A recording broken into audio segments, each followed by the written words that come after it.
ensure JeM Chief Masood Azhar makes it to the United Nations list of global terrorists has been blocked yet again. And once more, it's because China has used its veto power as a permanent member of the Security Council to block the move. China's official response is that it wants more time so that the committee can study the issue. India, of course, has hoped that after the Jaish-e-Mohammed claimed the terror strike in Pulwama that killed 44 Jawans, the organization's boss, Masood Azhar, would make it to the list of terrorists across the globe. China's move has also underlined once again a bigger problem that India faces, that when it wants to take on Pakistan, China perhaps is the one that needs to be worried about. To understand the implications of this development today, I'm joined by Bharat Karnad, who's a research professor for national security studies at the Center for Policy Research, Michael Kugelman, deputy director at the Asia program at Woodrow Wilson, and former High Commissioner to Pakistan, Sharat Sabharwal. Welcome to all of you, and thank you for speaking with us today on Primetime Debate. Mr. Karnad, I'm going to start by asking you whether we're surprised at all, because over the last couple of days, there were a lot of reports from sources again that China just may, this time round, not block the move. In light of what happened in Pulwama, in light of the statements they made after the Balakot strikes, that this time round could be different. Are you surprised at the outcome at all? Not in the least. I think I've been saying all along that to expect China to do other than what it has done was extremely optimistic an assessment. The point, I think, is the claim that were made in the past few days leading up to the vote about the US and all the other countries prevailing their support for the Indian cause, prevailing on China, just reflects the kind of naivete we have about power politics. That's not how things work. Targeting Pakistan is in effect to target China because Pakistan is so centrally important to Beijing for it in pursuing its South Asian designs. Now this is what is not really understood. And it's not transactional either. There are geostrategic, values that are that is accorded Pakistan by Beijing, and that cannot be easily wished away by India.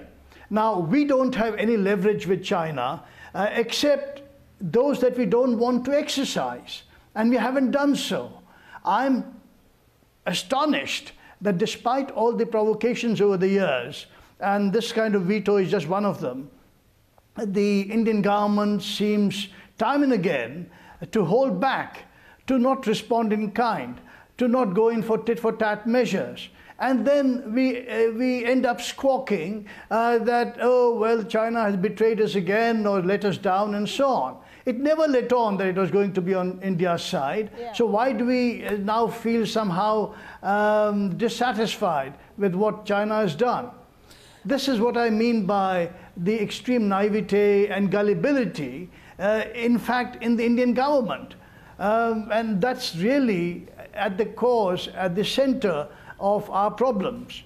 We are extremely gullible and naive when it comes to dealing with China and in, shall we say, being a player on the global power politics stage.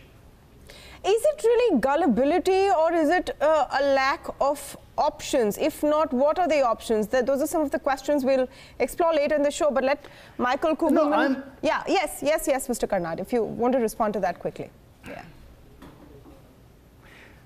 Yes, I mean, look, there are all kinds of options, for God's sake. I mean, you have the access of to the Indian market of to Chinese trade that we have so easily offered them and readily offered them, in the hope not that we'll be able to sell and export in the scale that China does to India, but in terms of expecting that the Chinese will respond with investment and whatnot in infrastructure, etc. That hasn't panned out, has it?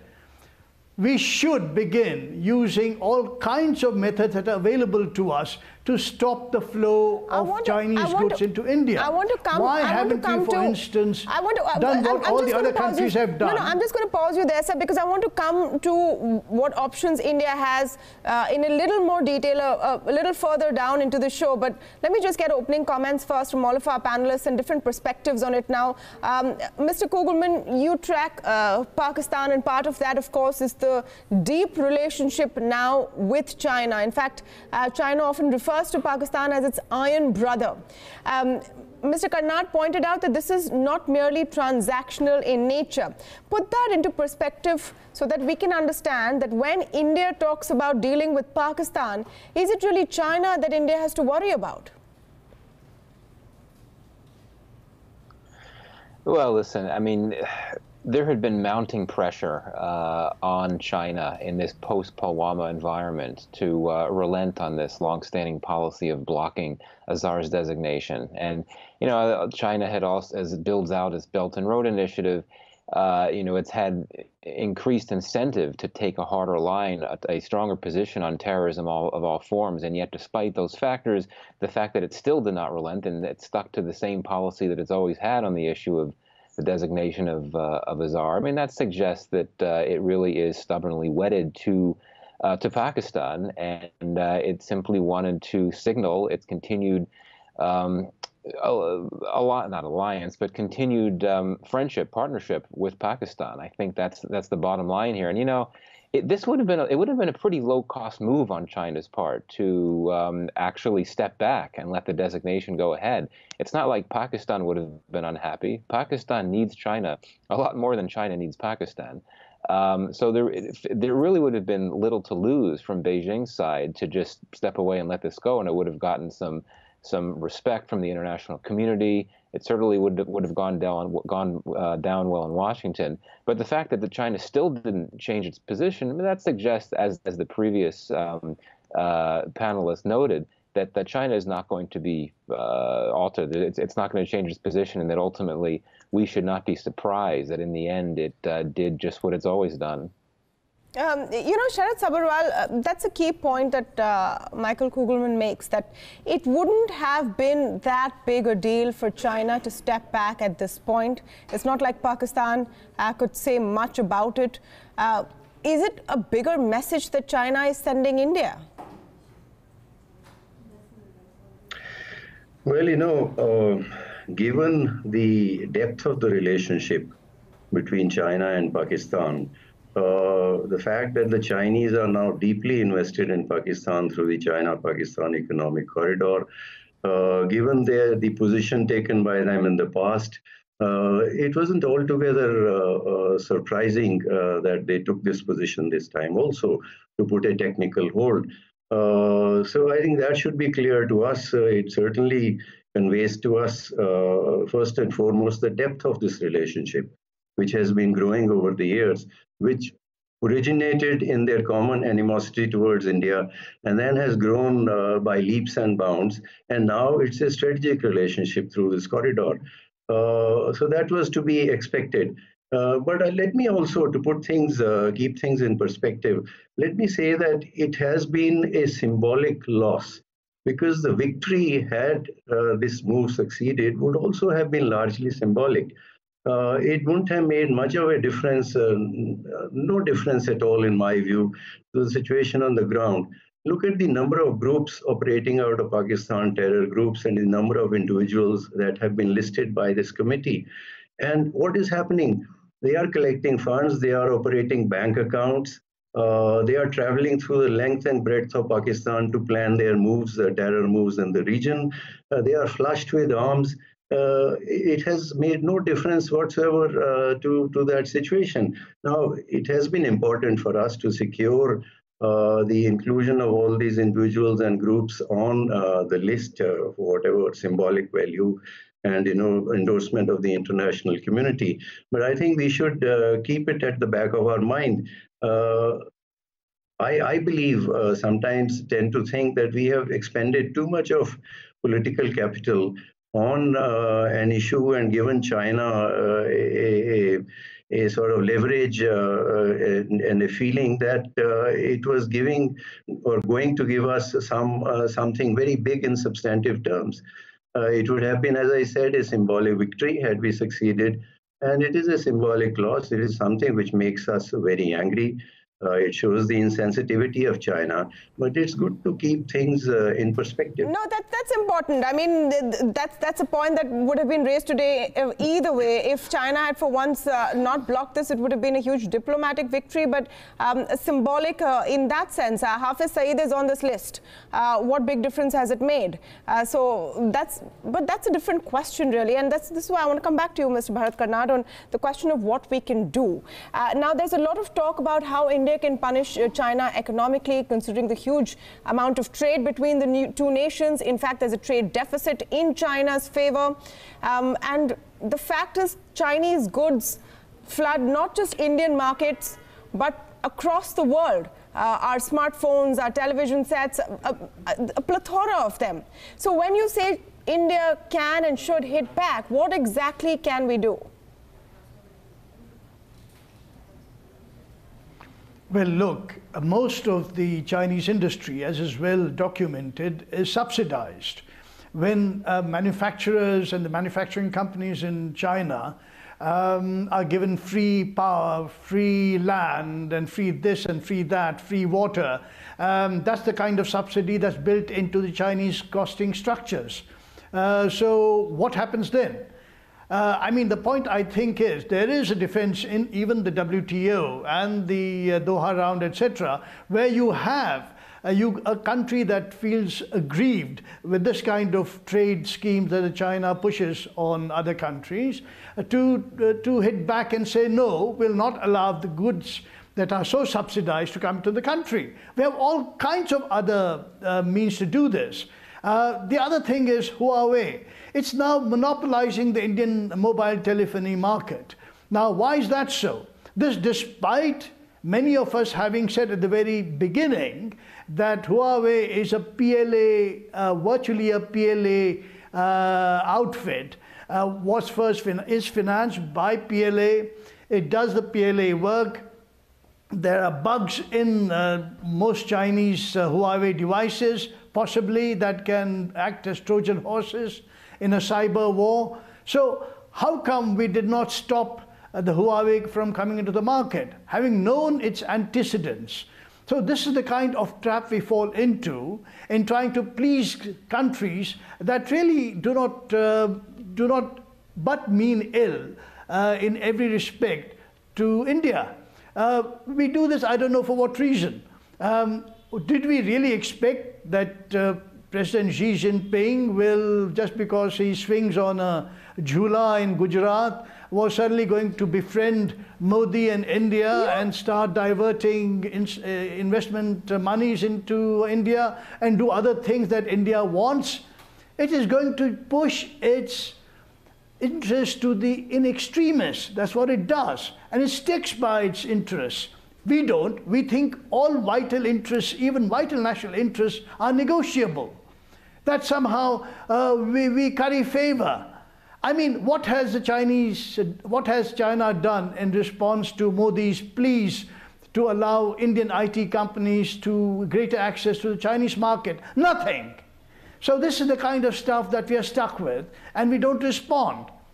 See how they have inconvenienced, completely strategically discomfited India by nuclear missile arming Pakistan in the first place. You know, everyone keeps talking... Terrorism is a smaller problem. Everyone keeps talking about... far bigger strategic problems for India. You know, yeah, and everyone keeps talking about that, you know, famous swing pictures of, you know, Modi and Xi Jinping in the swing. But so much has happened since then. Modi's visit to China, the Wuhan summit in the middle of that Doklam, and how we reacted to that.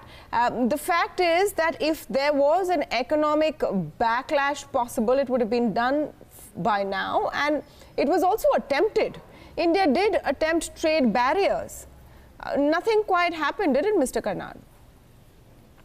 Well, look, no, I'm sorry. When you say you're giving too much of credit, in a sense, you know, unwarranted credit to India wanting to stick by the WTO and this and that rule and so on and so forth. The fact is, if your interests are hurt, you take ample measures to counter it. Whatever the Doha round, WTO, whatever.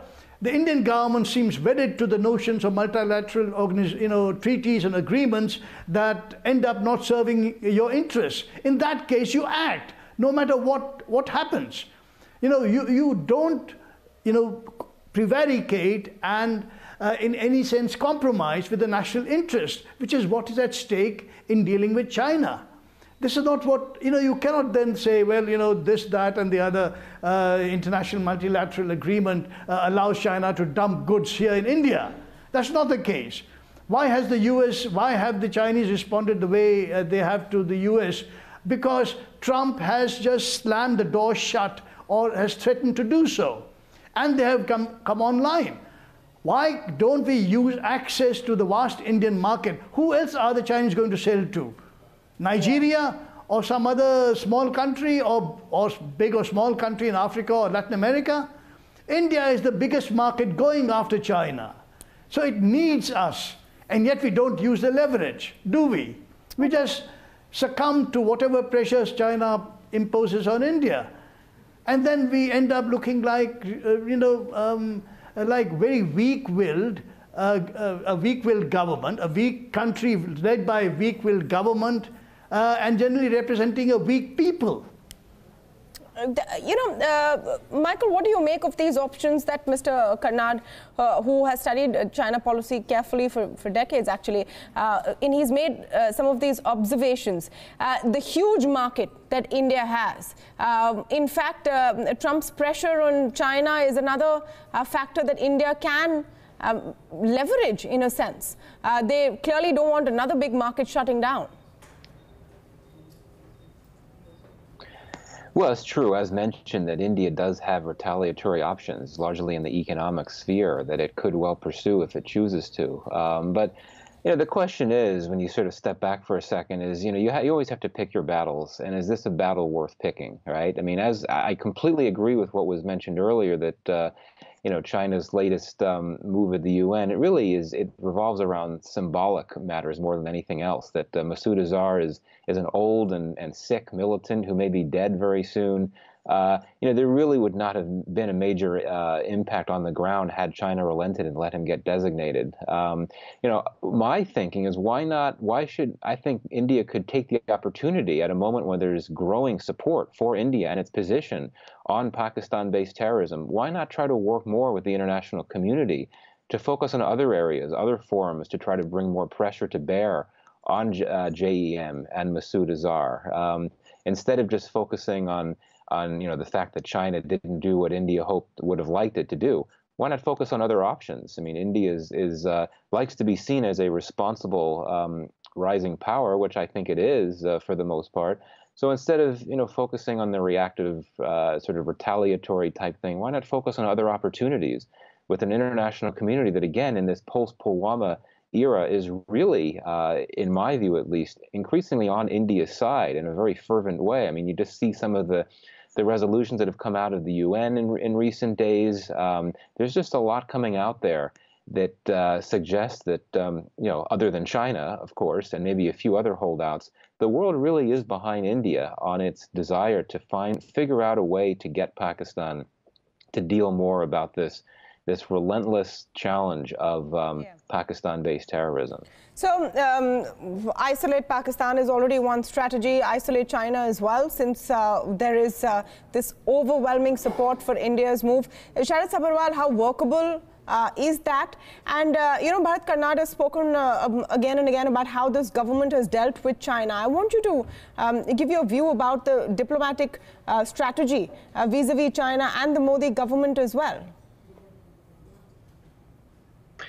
No, certainly going by this very insensitive move, there was an expectation that post-Pulwama they would be more sensitive to our concerns.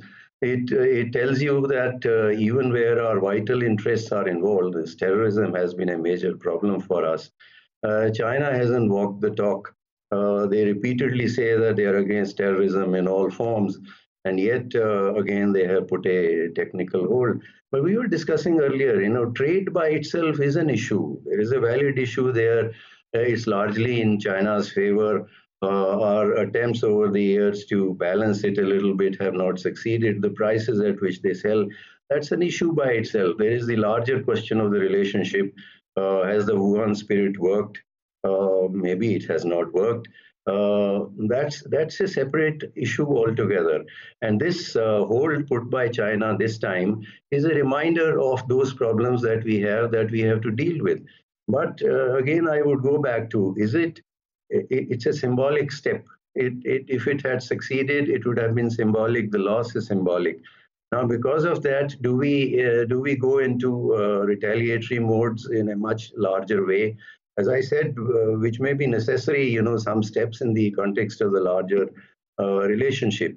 But that's something which we have to keep in mind. And that's why I said earlier, we need to keep things in perspective. Isolating Pakistan, I have said from day one, post-Pulwama, this term was used, is not possible. Other countries have their interests. China's deep interest, the Americans are working through them to cut a deal with the Taliban, the Saudis, UAE, other countries, Russia now, they all have their interests. So, they are not going to abandon Pakistan. But short of isolating, I think post-Pulwama, we could get sufficient support to put pressure on Pakistan. And I would agree that we have to work on those lines. China stands isolated. The only country which has been putting a hold time and again, that's visible to the whole world. The move was sponsored by a large number of countries. So let's continue to work with like-minded countries to put as much of heat as possible, as much of pressure as possible on Pakistan. You have the Financial Action Task Force, which is still considering Pakistan's case. It's coming up in May. Will probably the final decision would be taken in October. Can we work with like-minded countries to try and put Pakistan on the blacklist? They need a large bailout from IMF. Can we work with the like-minded countries to put some pressure from there? I think that is a route we should be taking.